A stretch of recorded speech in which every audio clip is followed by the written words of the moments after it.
कैसे हैं सभी लोग दोस्तों आज के क्लास में हम करेंगे पेपर 9 के मोस्ट इम्पोर्टेंट क्वेश्चंस पर बात। ठीक है, जो कि हमारे एग्जाम के लिए मोस्ट इम्पोर्टेंट क्वेश्चन है। क्योंकि अगर देखा जाए तो अभी तक की जो हम क्लास कर रहे हैं सभी क्वेश्चंस हमने मोस्ट इम्पोर्टेंट किए हैं, आप सभी जानते हैं। और आपके एग्जाम के लिए आज के भी प्रश्न बहुत ही ज़्यादा महत्वपूर्ण रहेंगे पेपर 9 से। ठीक है, तो दोस्तों पेपर 9 में जो जो क्वेश्चन आपके आने वाले हैं 1 नंबर में या 2 नंबर के लिए महत्वपूर्ण क्वेश्चनों पर बात करने वाले हैं। ठीक है, चलिए स्टार्ट करते हैं दोस्तों। आज का पहला क्वेश्चन देखिए, क्वेश्चन नंबर 1, पाठ्यक्रम किस पर केंद्रित होना चाहिए। क्वेश्चन आएगा आपका, पाठ्यक्रम किस पर केंद्रित होना चाहिए। केंद्रित की जगह आप आ सकता है आपको आधारित होना चाहिए, यानी कि पाठ्यक्रम किस पर आधारित होना चाहिए या केंद्रित होना चाहिए। तो पाठ्यक्रम दोस्तों किस पर केंद्रित होना चाहिए, आप बताइए हमें, किस पे होना चाहिए केंद्रित। छात्र पर। ठीक है, पाठ्यक्रम छात्र पर आधारित होना चाहिए और पाठ्यक्रम का केंद्र बिंदु कौन होता है, छात्र होता है। ठीक है, क्वेश्चन नंबर 2 देखिए, वह विधि जिसमें व्यक्ति का व्यक्तिगत परिस्थितियों और पृष्ठभूमि का अध्ययन किया जाता है, यानी कि वह विधि क्या कहलाती है, जिसमें किसी व्यक्ति का व्यक्तिगत और पृष्ठभूमि और परिस्थितियों का अध्ययन किया जाता है, वह विधि या वह अध्ययन व्यक्तिगत अध्ययन विधि कहलाता है। व्यक्तिगत अध्ययन विधि, जैसे हम केस हिस्ट्री मेथड भी कहते हैं। ठीक है, नेक्स्ट देखिए क्वेश्चन नंबर 3, पाठ्यक्रम विकास की विधियां। पाठ्यक्रम विकास की कौन कौन सी विधियां हैं, तो दोस्तों कौन कौन सी। एक तो आपकी विषय केंद्रित विधि, नंबर 1 विषय केंद्रित विधि। ठीक है, दूसरी कौन सी है, विस्तृत केंद्रित विधि, विस्तृत क्षेत्र विधि, सॉरी विस्तृत क्षेत्र विधि। और भी है सामाजिक समस्यात्मक विधि, सामाजिक समस्यात्मक विधि। और उसके बाद है विद्यार्थी संबंधित विधि, विद्यार्थी संबंधित विधि। ये है पाठ्यक्रम विकास की विधियां। कितनी है, विषय केंद्रित विधि, विस्तृत क्षेत्र विधि, सामाजिक समस्यात्मक विधि और विद्यार्थी संबंधित विधि, यानी कि 4 विधियां हैं ये। ठीक है, नेक्स्ट क्वेश्चन देखिए, क्वेश्चन नंबर 4, पाठ्यक्रम विकास विधि को किसने विकसित किया। पाठ्यक्रम की विकास की जो विधियां हैं किसने दी या किसने विकसित किया, तो इग्नू ने किया ये।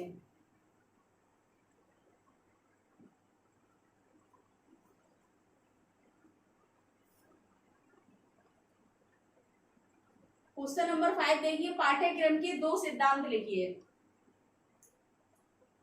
पाठ्यक्रम के 2 सिद्धांत, बहुत सारे सिद्धांत है। पाठ्यक्रम स्तर अनुसार होना चाहिए, पाठ्यक्रम लचीला होना चाहिए, पाठ्यक्रम विस्तृत होना चाहिए, पाठ्यक्रम उम्र के अनुसार हो, बच्चे की आवश्यकता के अनुसार हो, बच्चे की क्षमता के अनुसार हो, इन सभी के अनुसार। तो कोई भी 2 लिख दीजिए आप, उम्र के अनुसार,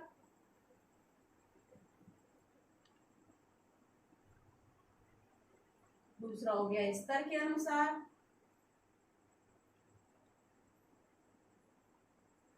ठीक है, क्वेश्चन नंबर 6 देखिए, पाठ्यक्रम के प्रकार लिखिए। पाठ्यक्रम के कौन कौन से प्रकार हैं, बहुत सारे प्रकार हैं। सबसे पहला आ गया आपका बाल केंद्रित,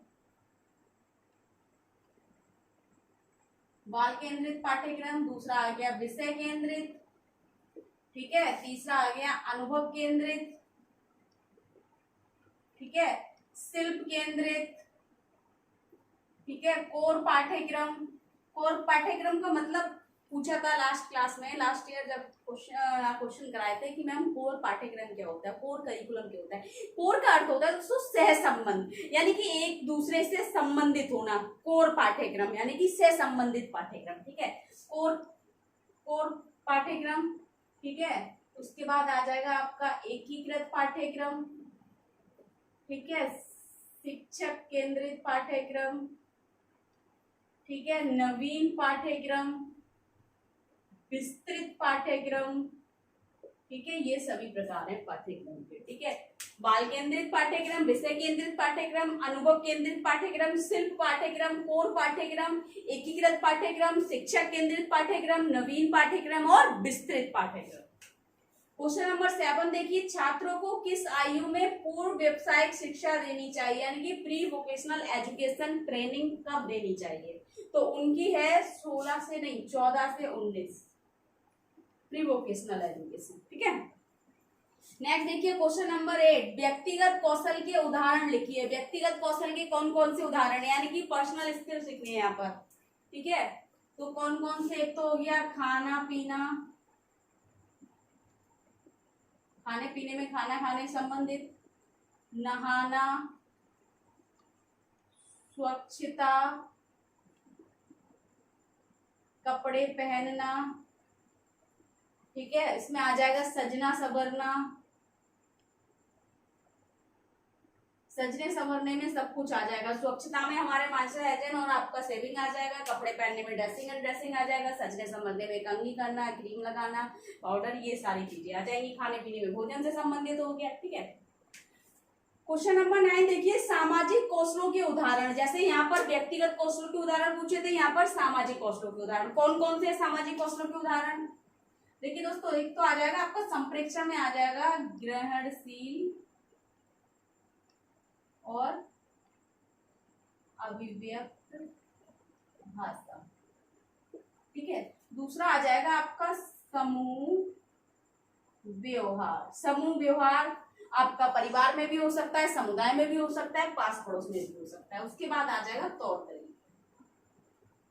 तौर तरीके में जो हमारे नियम होते हैं सामाजिक, वे सारी चीजें आ गई, अनुशासन आ गया, व्यवहार आ गया, संस्कृति आ गई। ठीक है, नेक्स्ट देखिए क्वेश्चन नंबर 10, व्यवसायिक कौशल के उदाहरण लिखिए। व्यवसायिक कौशल के कौन कौन से उदाहरण हैं? सबसे पहले खरीदारी, यात्रा, घरेलू कार्य, बहुत सारे हैं अगर देखा जाए तो। घरेलू कार्य बहुत सारे, कुछ भी लिख सकते हैं। क्वेश्चन नंबर 11, सी का विस्तार करना है, एक्सप्लेन करना है। तो ये क्या है? चाइल्ड सेंटर करिकुलम, यानी कि बाल केंद्रित पाठ्यक्रम। बाल केंद्रित पाठ्यक्रम, चाइल्ड सेंटर करिकुलम। ठीक है, क्वेश्चन नंबर 12 देखिए, पूर्व प्राथमिक सेवाओं के लिए प्रासंगिक पाठ्यचर्या डोमेन कौन कौन से हैं? प्रासंगिक डोमेन का मतलब आप समझते हैं दोस्तों, डोमेन का मतलब होता है दोस्तों क्षेत्र। ठीक है, क्षेत्र कौन कौन से हैं? तो कौन कौन से हैं? सबसे पहले आ जाएगा हमारा गामक कौशल, भाषा कौशल हो गया आपका, संज्ञानात्मक कौशल हो गया, संज्ञानात्मक, ठीक है, भावनात्मक। ठीक, उसके बाद आ जाएगा आपका व्यक्तिगत, उसके बाद आ जाएगा स्वयं सहायता, उसके बाद आ जाएगा शिक्षा भी।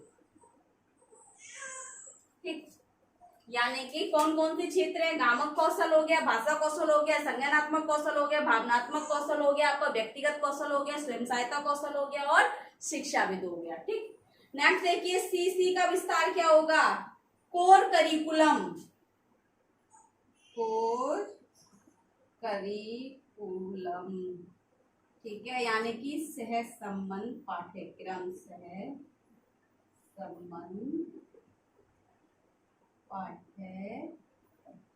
ठीक, नेक्स्ट देखिए क्वेश्चन नंबर 14, पाठ्यचर्या प्रतिदर्श के प्रकार। करिकुलम मॉडल कौन कौन से हैं? तो कौन से? एक तो हो गया आपका गृह आधारित, गृह आधारित प्रतिदर्श। ठीक, उसके बाद आ गया आपका केंद्र आधारित प्रतिदर्श। ठीक है, उसके बाद आ गया आपका अंतर अनुशासित प्रतिदर्श। ठीक है, इसके बाद आ जाएगा आपका बहु अनुशासित विकसित प्रतिदर्श, ठीक है। और उसके बाद आ जाएगा आपका, नहीं इतने ही है, 1 2 3 4, हाँ ठीक है, यानी कि home base, centre base, interdisciplinary और ट्रांसडिसिप्लिनरी और मल्टीडिसिप्लिनरी। एक ट्रांसडिसिप्लिनरी रह गया आपका अभी, ठीक है ना।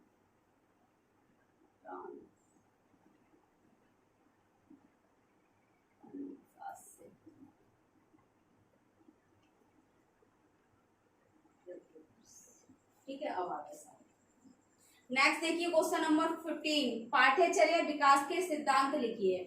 पाठ्यचर्या विकास के सिद्धांत, यहाँ पाठ्यक्रम के सिद्धांत है, यहाँ पर पाठ्यचर्या विकास के सिद्धांत पूछे, कौन कौन से हैं। एक तो है आपका सरकारी नीतियां,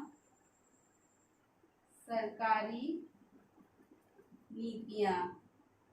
दूसरा आ गया आपका स्कूल प्रशासनिक नीतियां, स्कूल प्रशासनिक नीतियां, उपलब्ध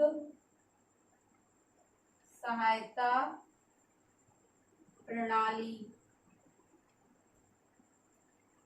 प्रणालियां, ठीक है। उसके बाद आ जाएगा आपका कितने हो गए ये, सरकारी नीतियां, स्कूल प्रशासनिक, उपलब्ध सहायता प्रणालियां। उसके बाद आ जाएगी छात्र प्रोफाइल,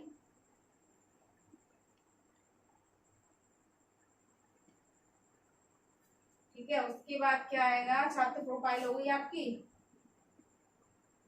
हो गया, ठीक।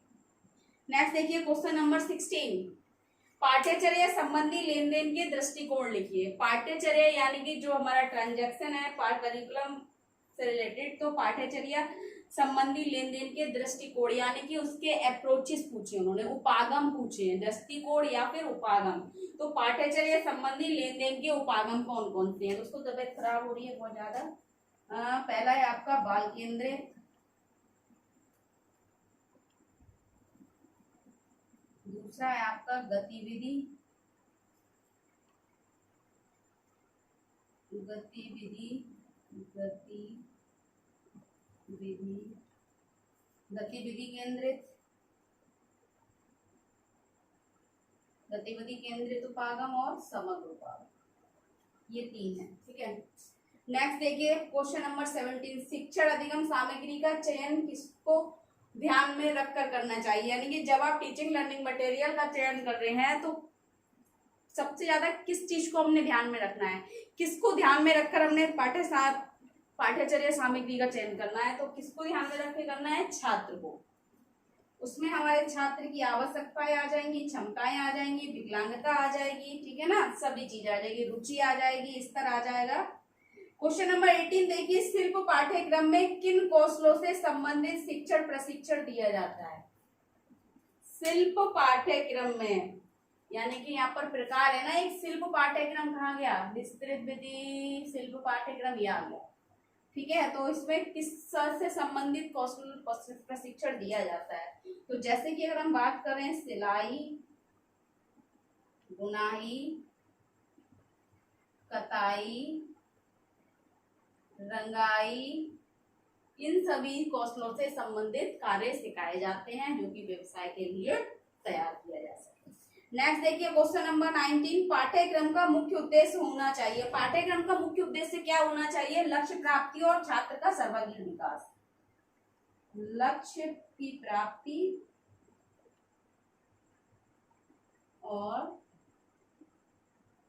छात्र का सर्वांगीण विकास, ठीक। क्वेश्चन नंबर 20, पाठ्यक्रम के अंग कौन कौन से हैं। दोस्तों पाठ्यक्रम के अंग कौन कौन से हैं, पाठ्यक्रम के अंग निम्नलिखित हैं। जैसे कि पहला हो गया छात्र, दूसरा हो गया शिक्षक, तीसरा हो गया विषय वस्तु, फिर हो गया सामग्री, ठीक। तो दोस्तों पेपर 9 से संबंधित जो क्वेश्चन थे आपके 1 नंबर में आने वाले या 2 नंबर में आने वाले, सारे क्वेश्चन करा दिए गए हैं। अब हमारे पास केवल 2 पेपर के क्वेश्चन बचते हैं, पेपर 10 के और पेपर 12 के। उनकी क्लासेस की भी कोशिश करूंगी। बहुत जल्दी आप तक ये 2 पेपरों के क्लासेस बहुत जल्दी अपलोड किए जाएं, बहुत जल्दी इससे रिलेटेड आपको क्लास दी जाए। बाकी इसके अलावा अगर आपको कुछ समझ नहीं आ रहा है, कुछ डाउट लग रहा है, कुछ पूछना है तो कमेंट बॉक्स में जाके कमेंट करें। ज़्यादा से ज़्यादा वीडियो लाइक करें, चैनल को सब्सक्राइब करें, बेल आइकन को प्रेस करें ताकि नेक्स्ट आने वाली क्लास आप तक पहुंचती रहे। दोस्तों ऑल द बेस्ट।